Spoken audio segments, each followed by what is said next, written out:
Muhammad wa ala alihi washabihi ajmain, amma ba'du. Bapak-bapak dan ibu-ibu yang dirahmati oleh Allah Subhanahu wa taala. Alhamdulillah pada pagi hari ini kita mengawali kehidupan kita dengan beribadah, bermunajat kepada Allah Subhanahu wa taala, dilanjutkan dengan mendengarkan tausiah sampai waktu syuruk tiba.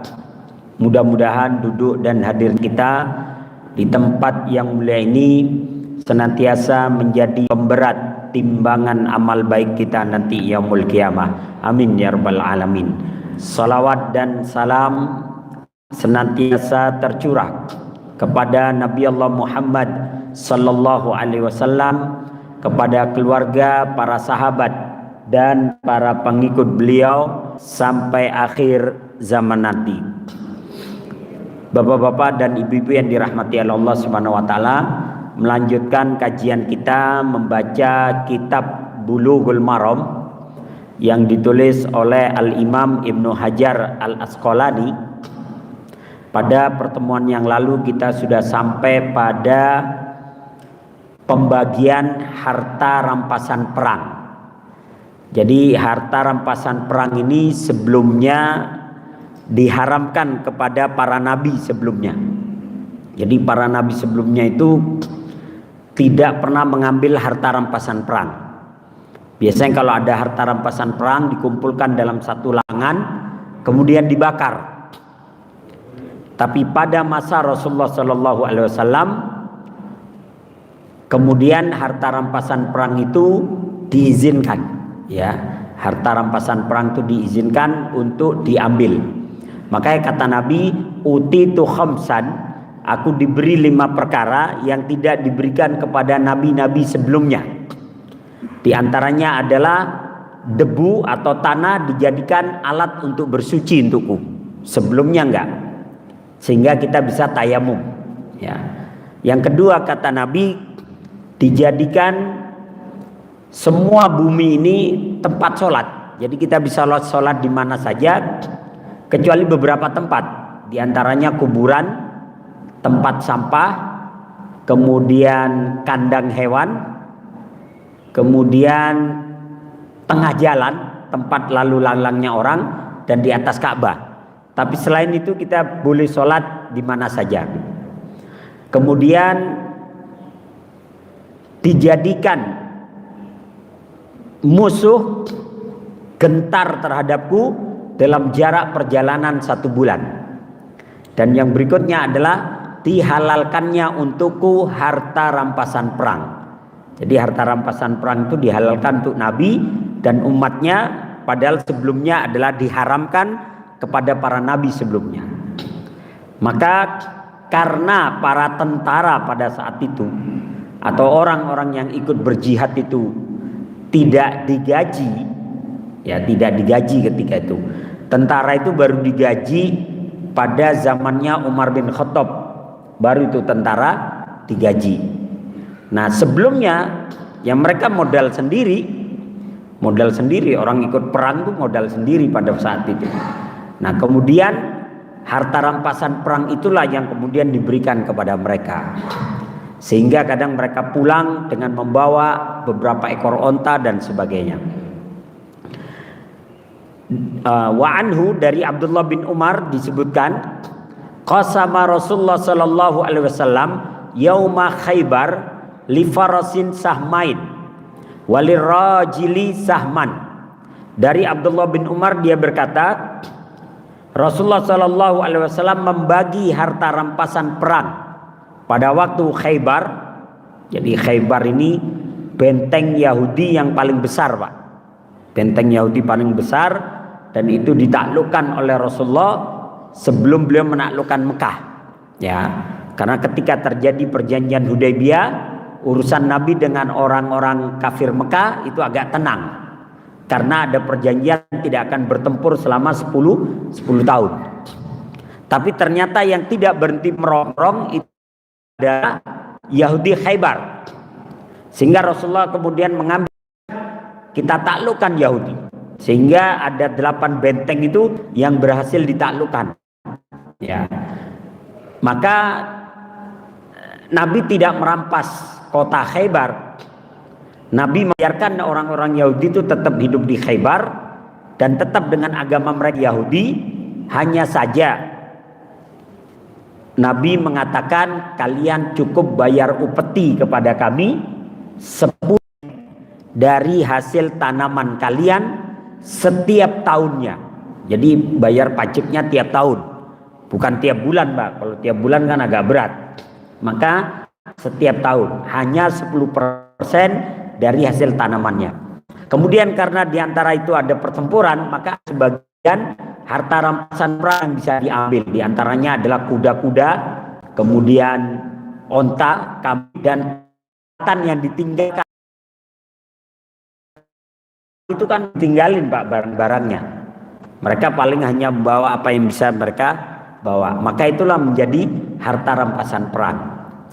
Rasulullah SAW membagi harta rampasan perang 2 bagian untuk kuda dan 1 bagian untuk orang yang berjalan kaki. Jadi untuk orang yang punya kuda, yang dia bertempurnya bawa kuda, oleh Nabi untuk kudanya itu dikasihkan misalnya 2 ekor onta. Dan untuk orang yang berjalan kaki 1 ekor onta. Kenapa yang pakai kendaraan itu dikasih 2? Ya karena dia modal. Dia mau tempur harus beli kuda dulu, keluar modal. Ya, keluar modal. Nah, makanya oleh Nabi dia kasih 2. Kalau yang jalan kaki kan tidak modal, tenaga aja itu istilahnya. Dia nggak keluar harta dah ini. Maka oleh Nabi yang tidak keluar harta, yang jalan kaki dikasih 1 ekor onta. Kemudian wali Abi Dawud ashama li rajulin wali farasin salasata ashum sahmaini li farasihi wa sahman lahu. Dalam riwayat Imam Abu Dawud, Rasulullah membagi untuk orang dan kudanya 3 bagian. 2 bagian untuk kudanya dan 1 bagian untuk orangnya. Jadi orang yang membawa kuda, jadi dia bertempurnya bawa kuda, itu dikasih 3 oleh Nabi. 2 bagian itu untuk kudanya, 1 bagian untuk orangnya. Ya tadi karena dia mau modal, dan ketika itu kuda itu termasuk kendaraan yang mahal, Pak, ya. Kuda, onta itu mahal. Makanya Rasulullah memberikan harta rampasan perang itu karena siapa tahu pas dia mau perang dia keluarkan modal untuk beli kuda, ya, maka diberikan harta rampasan perang. Kemudian Ma'an bin Yazid qala sami'tu Rasulullah sallallahu alaihi wasallam yaqulu la nafla illa ba'dal khumus. Dari Ma'an bin Yazid dia berkata, aku mendengar Rasulullah sallallahu alaihi wasallam bersabda, tidak ada tambahan bagian kecuali setelah diambil 1/5. Maksudnya begini, harta rampasan perang itu tidak akan dibagikan kecuali setelah diambil 1/5-nya. Jadi setelah diambil 1/5 dari harta rampasan perang itu, yang 1/5 itu untuk Allah dan Rasulnya. Jadi yang 1/5 itu untuk kepentingan Allah dan Rasulnya. Misalnya begini, Pak, dapat harta rampasan perang 100 ekor onta, ya, 100 ekor onta. Maka dari 100 ini 1/5-nya adalah 20 ekor. Maka 20 ekor ini disisihkan. 20 ekor ini disisihkan untuk kepentingan Allah dan Rasulnya. Nah, 20 ekor ini selama setahun itu digunakan untuk kepentingan Rasulullah dan keluarganya. Selama setahun doang. Nah, setelah setahun maka 20 ekor onta ini akan digunakan untuk kepentingan kaum muslimin. Setiap hari air susunya akan diperah untuk dibagikan kepada seluruh kaum muslimin. Kalau nanti ada pembagian daging atau mungkin harus disembelih 20 ekor onta ini, maka 20 ekor ini akan dibagi kepada kaum muslimin.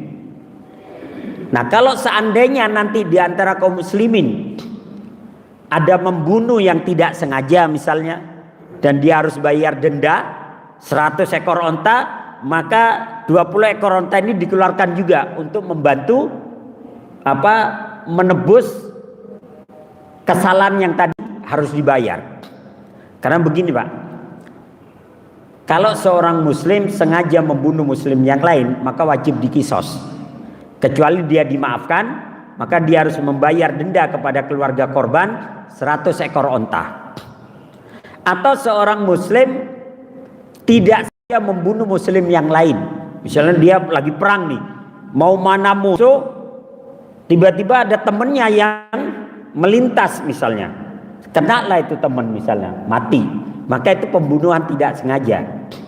Maka orang yang melakukan pembunuhan tidak sengaja itu, maka dia harus membayar 100 ekor onta kepada keluarganya. Tapi nggak sengaja. Ini ada yang ditusuk 5 kali nggak sengaja katanya Pak ya. Kejadian yang katanya ditusuk 5 kali ada yang nggak sengaja. Jadi kalau tidak sengaja itu memang tidak ada niat. Maksudnya dia mungkin mau mana musuh atau mau berburu kena orang lain yang ternyata dia muslim, maka dia harus bayarkan 100 ekor onta, maka diambilkan dari 20 ekor tadi. Jadi harta rampasan perang yang 1/5 setahun digunakan untuk kepentingan Rasulullah dan keluarganya. Kalau tiap hari harus diperah, air susunya ya dibagikan kepada Rasulullah dan keluarganya. Tapi itu hanya setahun. Setelah setahun dia akan menjadi miliknya kaum muslimin yang dibagi ada petugasnya gitu. Kemudian wa an Habib bin Maslamah qala syahidtu Rasulullah sallallahu alaihi wasallam naffala rubu'a fil bad'ah was-sulus fil raj'ah. Dari Habib bin Maslamah dia berkata, aku menyaksikan Rasulullah sallallahu alaihi wasallam memberikan tambahan 1/4 sewaktu berangkat perang dan 1/3 ketika pulang. Jadi kadang Rasulullah sallallahu alaihi wasallam memberikan tambahan 1/4 bagian mungkin nih yang dimaksud ya, 1/4 bagian ketika berangkat perang dan 1/3-nya ketika pulang. Nah, di sini ada keterangan. Tidak ada keterangan, cuman disebutkan ininya aja, para perawinya. Jadi bisa jadi ketika berangkat Rasulullah sudah membagikan beberapa bagian kepada sahabat yang ikut, ya mungkin dikasih bekal gitu, dan ketika pulang mereka pun dikasih bekal. Karena ada kondisi perang itu yang memang kondisinya paceklik sekali gitu Pak ya, minim sekali, seperti dalam sebuah pasukan yang diutus bekalnya itu aja bekal lain, sehingga oleh komandan pasukannya korma yang sekeranjang itu dibagikan kepada 300 pasukan itu, tiap pasukan cuma dapat 1 korma saja, sehingga itu korma itu dimut-mut aja Pak, dimut-mut aja kayak permen gitu ya, tapi kuat mereka. Malam hari baru dimakan. Lalu ya udah bismillah, jadi pasukan pagi harinya jadi kurma udah habis, ini malam hari udah dimakan. Dari siang cuma dimut aja gitu, begitu malam udah dimakan. Pagi harinya mereka menyisir laut, mereka mendapatkan ikan paus yang besar, sehingga ikan paus itu mereka belah ya, dimakan dagingnya, dikeringkan dan sebagainya. Bahkan saking gedenya ikan paus itu, ontanya aja bisa lewat di bekas tulang-tulangnya itu, saking gedenya, sehingga 300 pasukan itu kenyang semuanya, ya kenyang semuanya, dan sisa dari daging itu sebagiannya diberikan kepada Rasulullah. Kata Nabi, itulah rizki yang Allah berikan kepada kalian. Berangkat dengan bekal yang minim, pulang bawa banyak. Kan paus terdampar Pak. Nah kemudian wa an Ibnu Umar radhiyallahu anhu qala kana Rasulullah yunaffilu man yab'atsu minas saraya li anfusihim khassa siwa qasmi ammatil jaish. Dari Abdullah bin Umar dia berkata, Rasulullah pernah memberikan tambahan khusus kepada sebagian tentara yang beliau kirim selain bagian resmi para prajurit. Jadi memang ada beberapa orang yang oleh Nabi ketika berangkat dia diberikan bekal itu. Bekal dalam perjalanan. Ya mungkin makanan atau bekal kuda atau kambing-kambing. Kadang kan dalam kambing juga dibawa, Pak.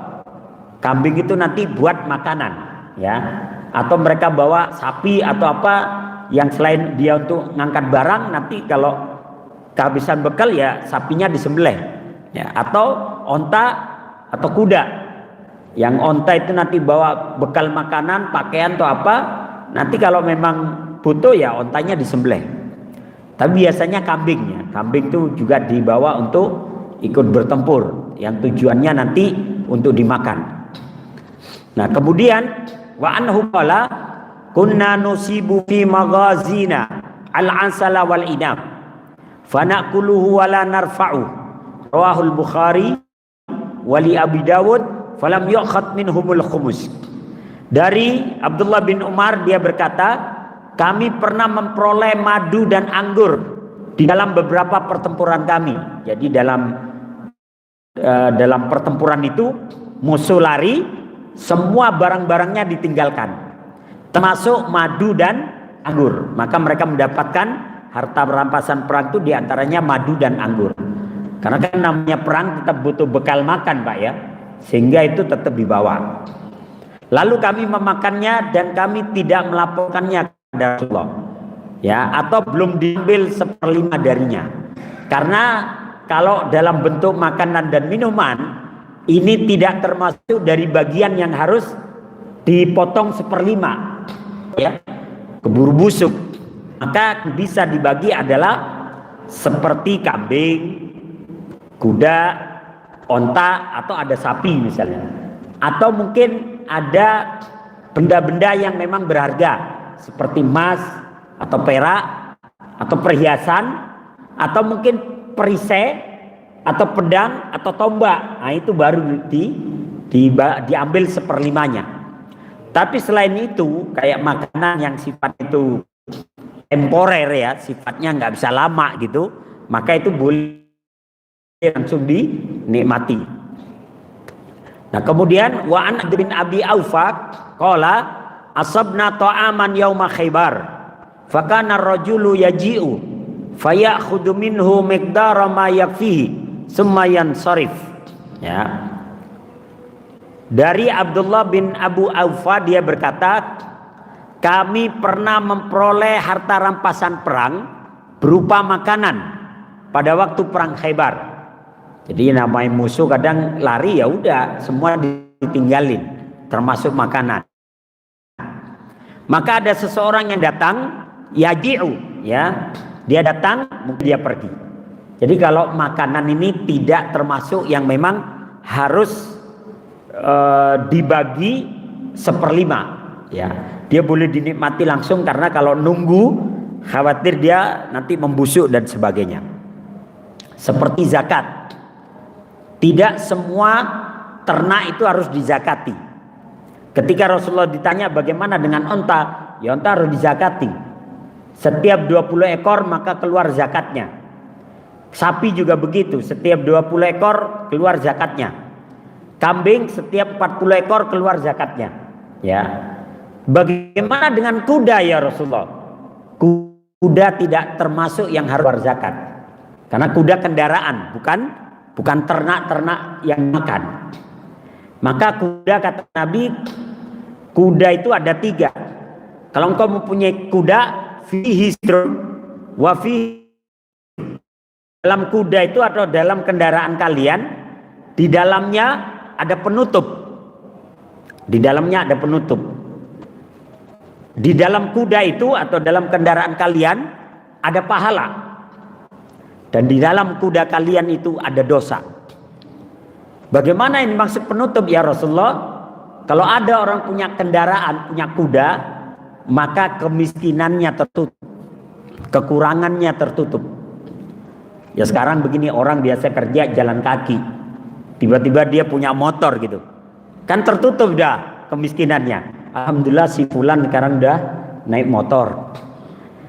Besok-besok dia naik mobil tuh. Alhamdulillah fulan sudah punya mobil. Ketutup kekurangan. Apalagi kalau mobilnya, motornya digunakan untuk kebaikan. Buat ngaji, buat nganter orang ke pengajian, buat nganter orang sakit dan sebagainya. Maka amalan-amalan yang lain yang mungkin tidak bisa dia lakukan, ketutup dengan amal dia nganterin orang-orang tadi. Maka dalam kuda, dalam kendaraan disitu menutup, kata Nabi. Dan kendaraan kalian atau kuda kalian fihi ajrun. Kuda itu digunakan untuk jihad, untuk hal-hal yang baik, maka di situ ada pahala. Setiap rumput yang dimakan, di situ ada pahala. Setiap tapak kaki yang berjalan, di situ ada pahala. Artinya apa? Kalau kita punya motor atau mobil digunakan kebaikan, setiap tetes bensinnya di situ ada pahala. Setiap putaran kilometernya di situ ada pahala. Tapi kalau kendaraan dibuat dosa, maka di situ ada dosa. Setiap tetes bensinnya ada dosa, setiap putaran kilometernya ada dosa. Atau kendaraan itu buat pamer, bangga-banggaan aja. Kan ada orang punya mobil buat pamer-pameran gitu, ya. Maka di situ ada dosa, kata Nabi. Ada dosa. Maka kalau kita punya kendaraan, gunakan tuh hal-hal yang baik. Jadi kuda tidak termasuk yang harus keluar zakat. Jadi ada pengecualian. Bagaimana dengan keledai ya Rasulullah? Keledai juga tidak termasuk yang keluar zakat. Keledai ini. Keledai statusnya seperti kuda karena dia adalah kendaraan. Jadi kalau itu digunakan tuh wilayah-wilayah dekat, ya, buat ngangkat-ngangkat barang ke pasar dan sebagainya. Jadi ada beberapa harta rampasan perang yang dia tidak harus diambil 1/5, tapi boleh langsung dibagi-bagikan. Nah itu namanya ghanimah. Ghanimah itu artinya harta rampasan perang. Perang dulu, kemudian musuh meninggalkan barang-barangnya, kita ambil. Nah, itu namanya ghanimah, harta rampasan perang. Kemudian ada fa'i. Kalau fa'i ini harta rampasan perang yang didapat tanpa harus bertempur. Jadi udah berhadapan-hadapan, terus musuh gak jadi. Udah Muhammad kita gak jadi perang. Udah depan-depan gak jadi perang, lempar handuk, nyerah deh kita. Kami akan berikan kepada kalian upeti atau harta rampasan perang. Maka diberikan semua, gak jadi perang. Udah apa yang perlu dikasih dikasih. Mereka kembali. Itu namanya fa'i. Jadi harta yang didapatkan tanpa harus bertempur itu adalah fa'i. Waktu tahun 98 kan terjadi kerusuhan tuh, kan dijarain semua itu, toko-toko Cina itu dijarain. Ya ada sebagian orang Islam bilang fa'i gitu ya, main fa'i aja ya, diangkat tuh kulkas diangkat, TV diangkat gitu ya, fa'i perang kagak gitu kan. Kerusuhan waktu itu 98 di daerah Matraman tuh, pada bilang fa'i. Waktu itu kita masih di kampus di Lipia di Salemba ya. Jadi orang-orang yang ngangkat kulkas, ngangkat TV, ngangkat apa aja yang bisa diangkat, bilang fa'i ya. Orang itu bukan perang, itu bukan perang. Kalau itu ya memang murni kerusuhan dan penjarahan. Tapi akhirnya beberapa toko itu menulis, mohon yang mengambil barang kami mohon dikembalikan. Akhirnya ada yang sebagian kembalikan. Jadi fa'i adalah harta rampasan perang yang didapat tanpa harus bertempur. Wa an Ruwaifi' bin Sabit qala Rasulullah sallallahu alaihi wasallam, man kana yu'minu billahi wal yaumil akhir fala yarkabu dabbatan min fai'il muslimin hatta idza ajafaha raddaha fihi wala yalbas sauban min fai'il muslimin hatta idza akhlaqahu raddahu fihi. Akhrajahu Abu Dawud wad-Darimi wa rijaluhu la ba'sa bihim. Dari Ruwaifi' ibnu Sabit dia berkata, Rasulullah bersabda, "Man kana yu'minu billah wal yaumil akhir." Barang siapa yang beriman kepada Allah dan hari akhir, maka janganlah ia mengendarai binatang dari fa'i yang dimiliki kaum muslimin, hingga apabila ia telah kurus, ia mengembalikannya kepadanya. Maksudnya begini, kalau kita beriman kepada Allah dan Rasulnya, maka dia tidak boleh mengambil fa'i kemudian dia gunakan untuk kepentingan sehari-hari. Setelah itu kurus binatangnya karena nggak dirawat, terus dipulangin kepada kaum muslimin. Itu termasuk ghosab. Ghosab itu apa ya? Minjem tapi nggak ngomong, itu ghosab. Minjem ngambil nggak diambil, minjem tapi nggak ngomong, itu ghosab. Ghosab ini termasuk dosa sebenarnya.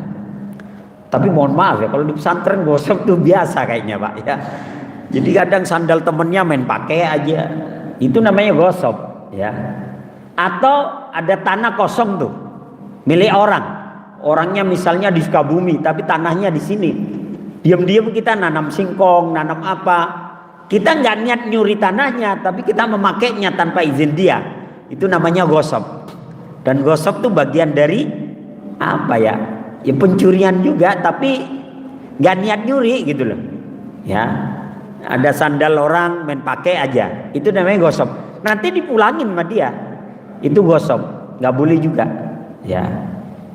Tapi kalau anak pesantren agak susah ini.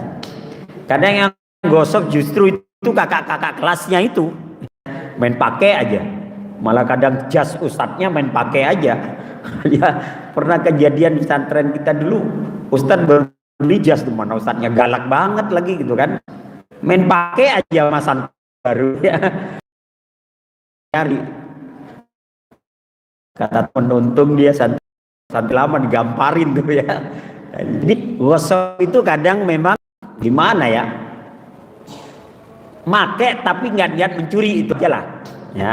Maka kata Nabi, barang siapa yang beriman kepada Allah dan hari akhir, jangan binatang fa'i milik kaum muslimin hingga apabila telah kurus ia mengembalikannya, dan janganlah pula ia memakai pakaian dari fa'i kaum muslimin hingga apabila telah lusuh ia mengembalikannya. Jadi harta dari fa'i itu juga harus dibagikan nanti. Tapi kan ada orang yang ngumpulin, saya pakai dulu, dia pakai itu, ya. Kemudian nanti lusuh baru dipulangin, nggak boleh, ya, nggak boleh. Karena begini, bisa jadi dia pakai karena dalam perjalanan pulang perang itu bisa butuh waktu mungkin 10 hari atau 15 hari. Nah selama perjalanan dia pakai itu baju, misalnya dia mantel atau apa dia pakai. Nah itu Rasulullah melarang, karena itu masuk kategorinya adalah ghosab. Ghosab itu ya tadi, minjem tapi nggak ngomong, itu ghosab. Wa an Abi Ubaidah ibnul Jarrah qala sami'tu Rasulullah sallallahu alaihi wasallam yaqulu yujiru 'alal muslimina ba'duhum.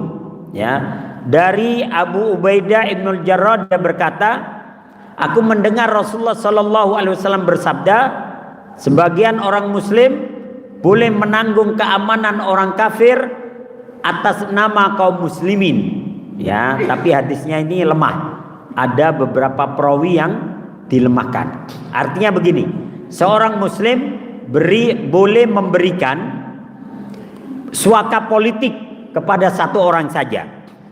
Jadi satu orang kafir boleh diberikan suaka politik, seperti ketika terjadi penaklukan Mekah, ada beberapa kaum muslimin yang dia sudah hijrah ke Madinah, tapi dia melihat ada keluarganya yang terancam gitu seandainya dia tidak memberikan suaka politik.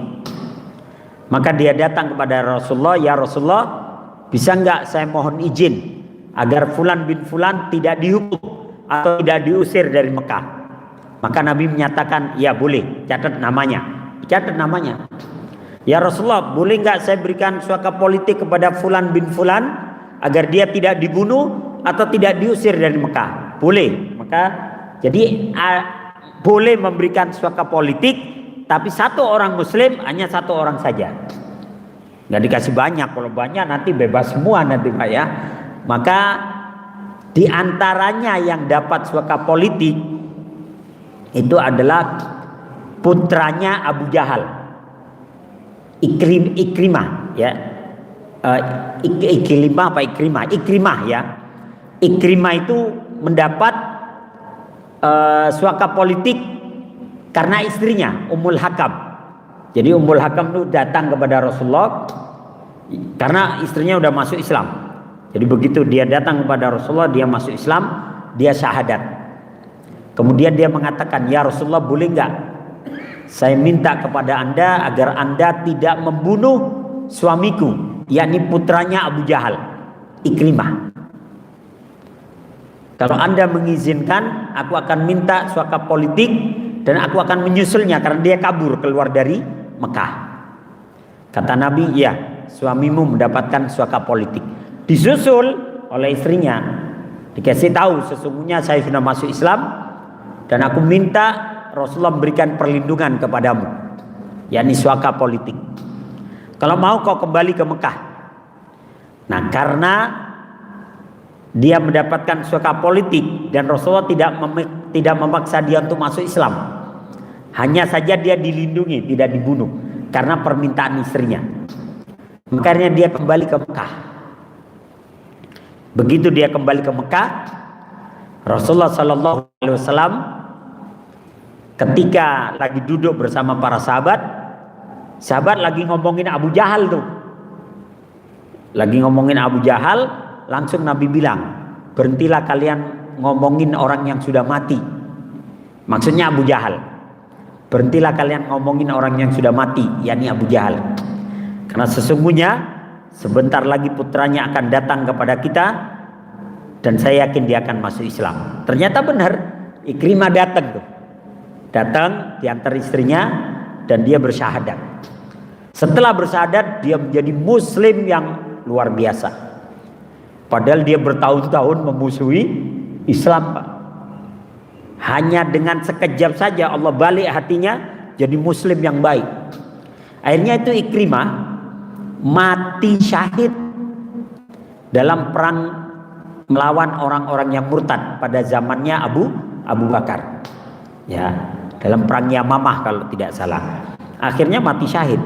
Bayangkan, bertahun-tahun memerangi Islam, bertahun-tahun memburu Nabi dan para sahabat, ya, akhirnya dia masuk Islam. Ya, hidayah kita tidak pernah tahu.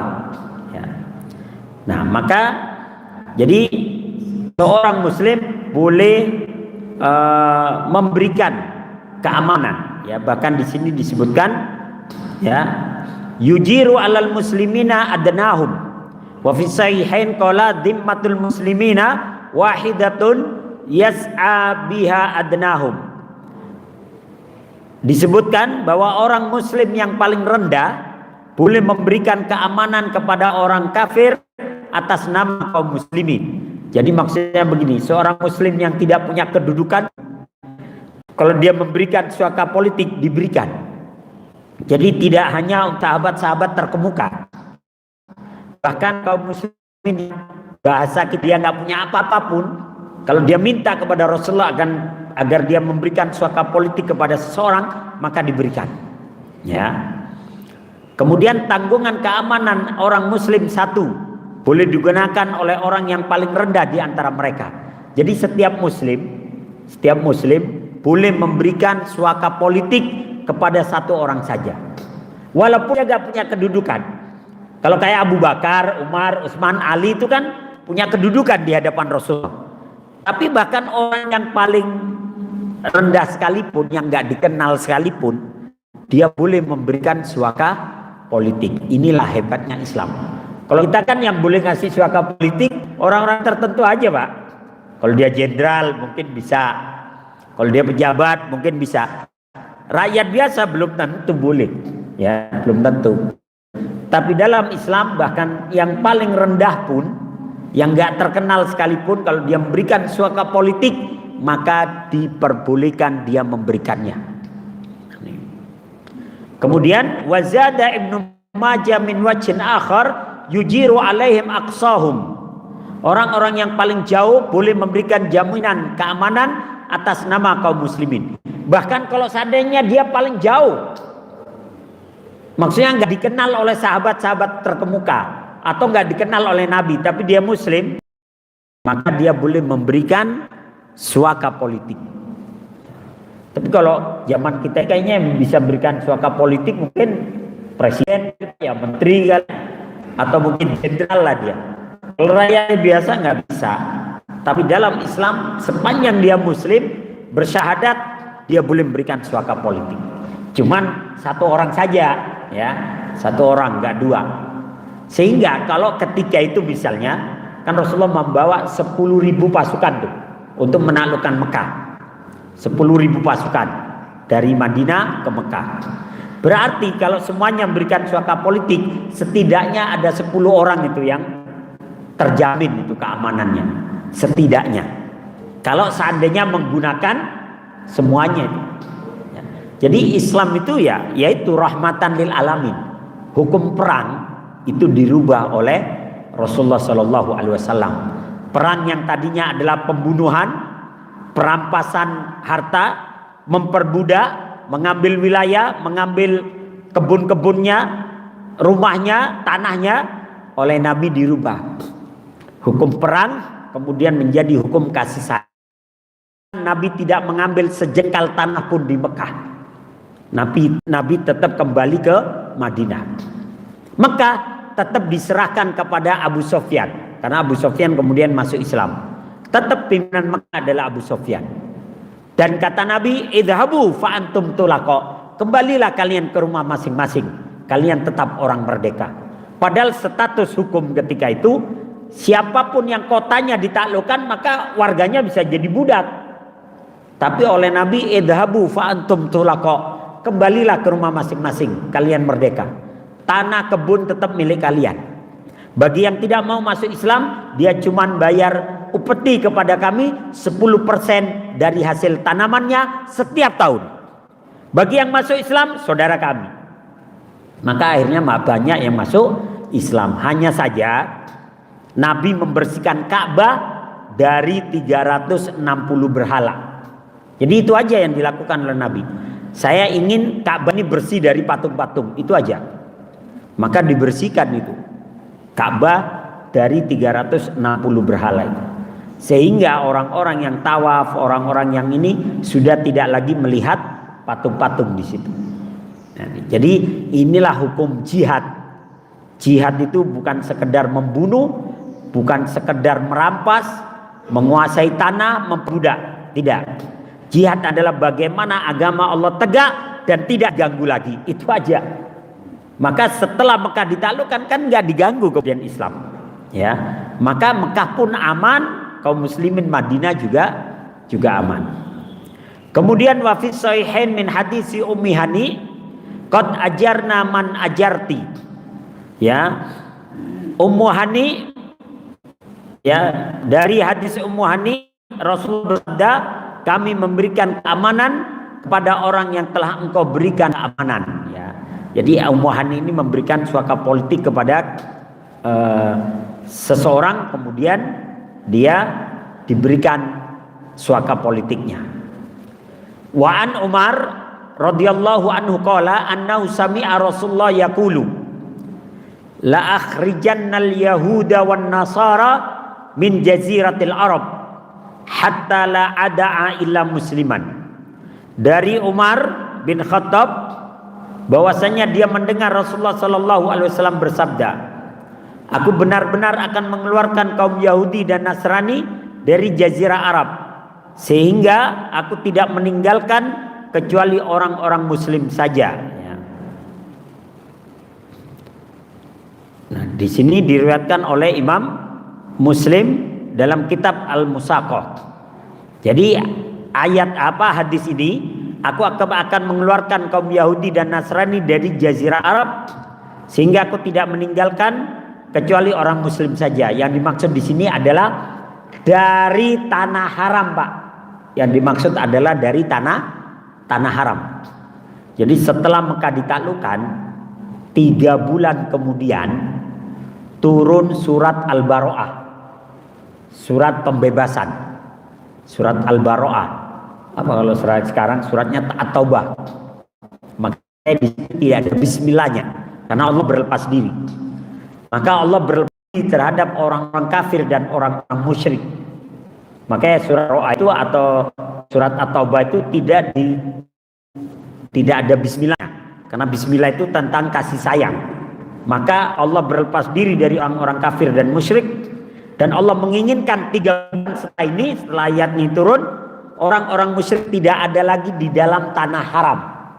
Tanah haram tuh begini Pak, ini Ka'bah 13 km ke sini ada perbatasan, itu tanah haram. Ini Ka'bah 15 km ke sini ada perbatasan tanah haram. Ke sana sekian kilometer, ke sini sekian kilometer. Maka di dalam wilayah ini dibatasi nih. Tidak boleh ada orang-orang kafir di wilayah ini. Kalau mau mereka di luar batas tanah haram. Misalnya nih, kalau misalnya ini kan ada tugu ini, ada pagar lapangan nih. Misalnya nih wilayah tanah haram nih, nggak boleh ada orang kafir di sini. Nah, tapi kalau yang di lapangannya itu di luar batas, silakan. Ya, itu namanya tanah haram. Maka orang-orang kafir setelah itu mereka tidak boleh berada di dalam tanah haram, harus keluar. Ya, setelah dan mereka dikasih waktu 3 bulan. Ya lumayan lah, kalau 3 bulan masih lama juga Pak ya. Makanya kalau kita misalnya mau ngusir orang jangan sekarang gitu, jangan. Saya kasih waktu beberapa hari sehingga dia bersiap-siap. Nah 3 bulan tuh bersiap-siap bisa. Karena mereka harus keluar dari tanah haram. Kalau 13 km kan ya lumayan, itu dia harus nyari-nyari dulu. Makanya sekarang itu tiap masuk ke kota Mekah itu biasanya ada perbatasan tanah haram. Biasanya ada tugu yang begini tuh Pak. Tugu yang apa atasnya kayak kitab tuh ya. Kayak Al-Quran tuh ada tugunya. Maka itu batas tanah haram. Biasanya paspor apa semua dicek di situ. Ya muslim semua enggak. Ya, karena yang masuk tanah haram adalah orang-orang muslim. Tapi kata sebagian orang Arab yang bercanda di sana, iya sih Yahudi dan Nasrani enggak masuk ke tanah haram, tapi bisnisnya yang masuk. McDonald, KFC masuk di situ. Ya. Ya yang penting yang ngelola orang Islam lah, kan yang nggak boleh masuk orangnya memang. Kalau bisnisnya yang kelola orang Islam ya nggak masalah ya. Jadi di Madinah pun itu ada tanah haram. Ini Masjid Nabawi, sekian kilometer, mungkin 13 atau 15 ke sana itu ada perbatasan tanah haram. Ke sana juga ada perbatasan, ke sana perbatasan, ke sana perbatasan. Maka di Mekah dan Madinah orang-orang Yahudi tidak boleh berada di dalam tanah haram. Mereka harus di luarnya. Kalau di luarnya, di luar batas tugu itu atau tembok atau pagernya, silahkan boleh. Makanya yang tidak bisa dimasuki oleh Dajjal itu adalah Mekah dan Madinah. Setiap perbatasan tanah haramnya itu dijaga oleh para malaikat, sehingga Dajjal tidak bisa masuk. Tapi nanti di Madinah itu ada satu gunung di mana Dajjal akan berusaha masuk dari situ. Tapi tetap wilayah itu dijaga oleh malaikat. Karena dari gunung itu lebih mudah masuk ke Madinah. Tapi ternyata malaikat tetap menjaganya. Jadi inilah yang dimaksud dengan perbatasan tanah haram. Satu hadis lagi, wa anhu qala kanat amwalu bani Nadir mimma afa Allahu ala rasulihi mimma lam yujif alaihi muslimun bi khailin wala rikab fakanat linabiyyin khassa fakana yunfiku ala ahli nafaqatan sanah wa ma baqiya yaj'aluhu fi qura'il wasila uddatan fi sabilillah. Dari Umar bin Khattab berkata, harta benda dari Yahudi Bani Nadir merupakan harta rampasan perang yang diberikan Allah, yang diperoleh tanpa melalui peperangan. Jadi Bani Nadirnya menyerah terlebih dahulu. Sebelum diserang sudah nyerah. Ya Rasulullah nyerah. Ya, kemudian dia menyerahkan harta rampasan perang oleh kaum muslimin dengan kuda maupun kendaraan lainnya. Harta rampasan perang itu atau fa'i itu khusus untuk Nabi yang beliau belanjakan untuk keluarganya selama setahun. Nah, itu yang 1/5 tadi itu Pak. Ya. Dan sisanya dibelikan kuda dan persenjataan perang sebagai persiapan perang di jalan Allah. Ya. Jadi sebagian besarnya, jadi setelah setahun, kadang harta rampasan itu kemudian dijual.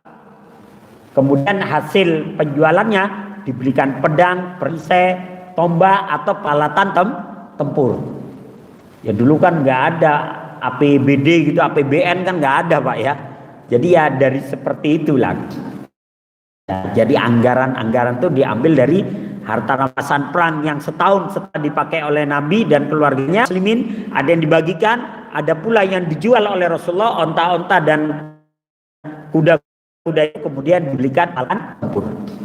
Inilah yang disebut dengan harta rampasan perang, ghanimah atau fa'i. Baik, sampai di sini Pak. Kalau ada pertanyaan monggo dipersilakan. Ada waktu sekitar 10 sampai 15 menit.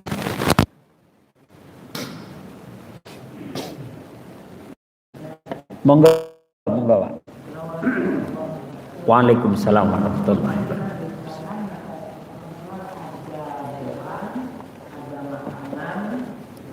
Ada pakaian atau benda yang lain.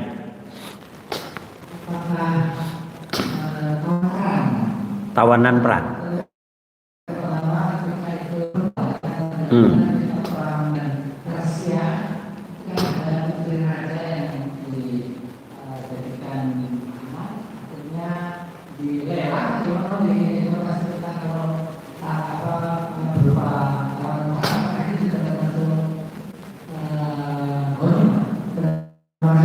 Oh ya, kalau tawanan dia tidak termasuk ghanimah yang dibagi gitu, tidak termasuk seperti kuda-kuda atau onta-onta yang kemudian dikumpulkan setelah itu dibagi, tidak.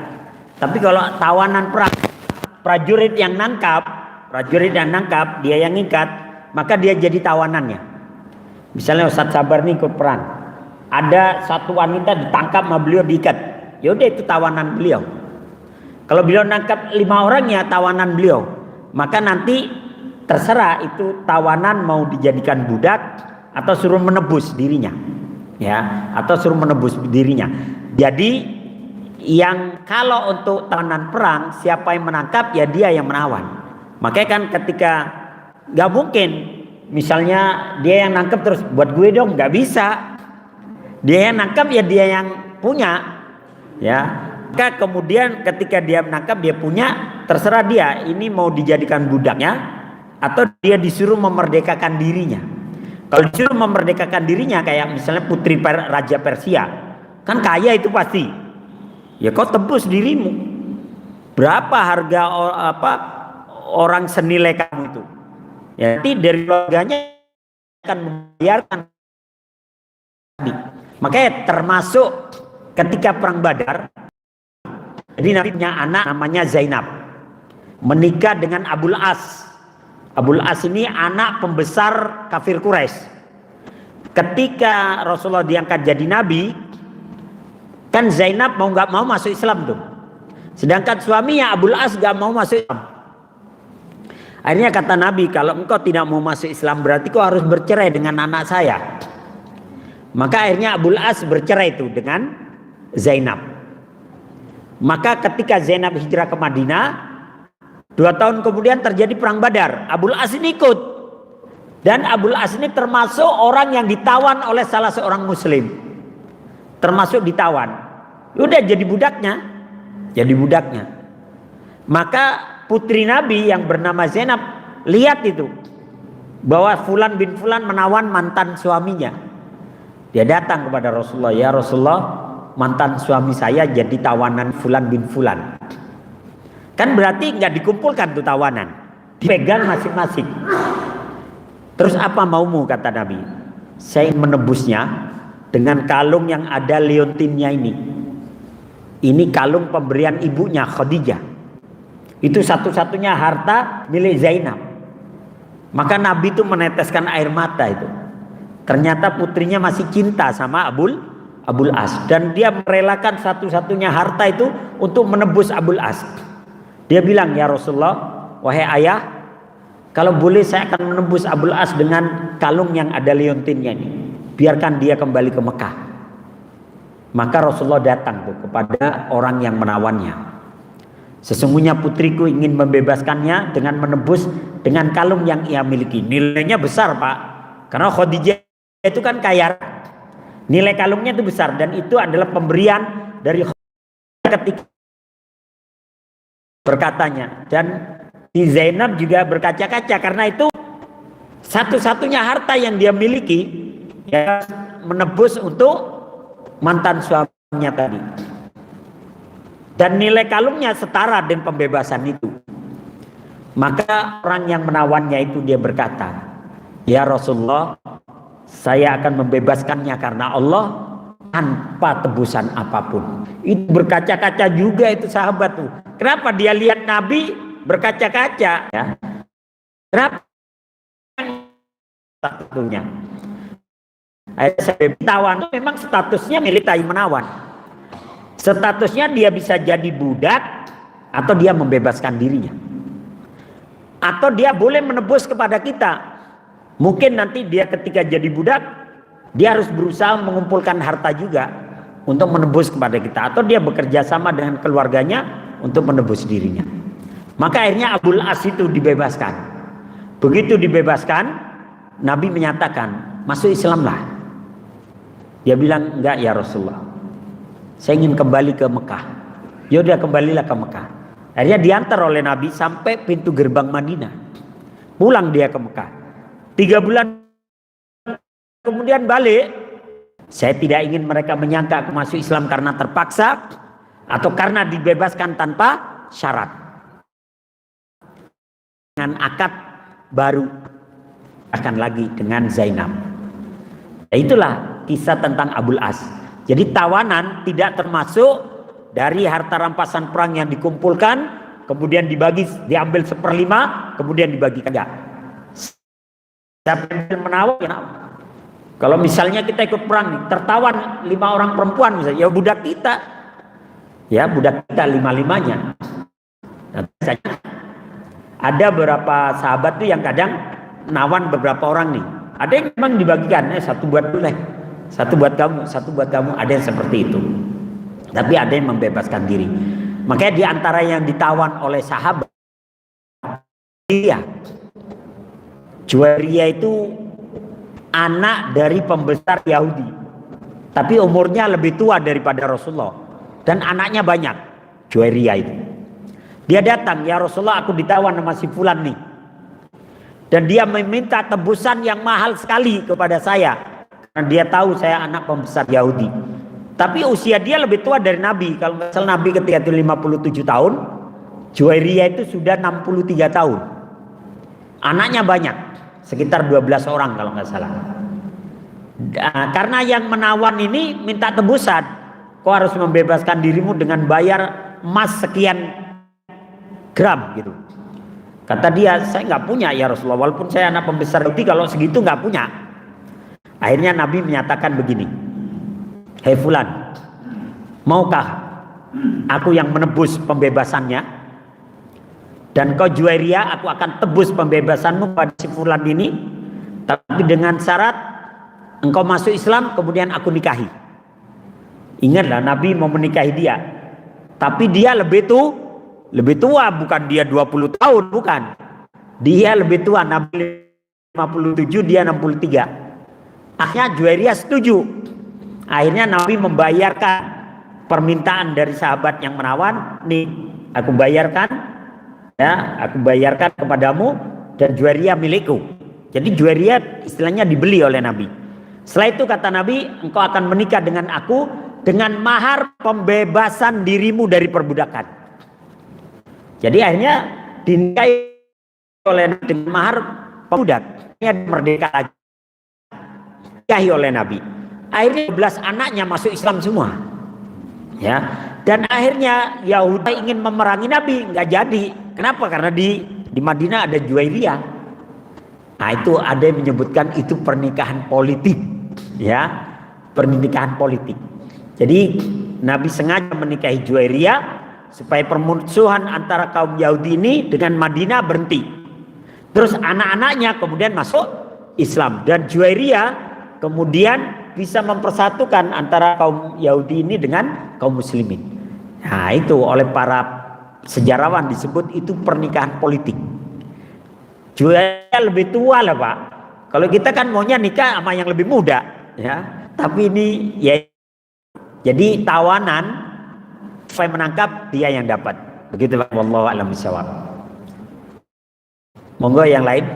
Kayaknya udah lewat ya syuruk. Baik, mudah-mudahan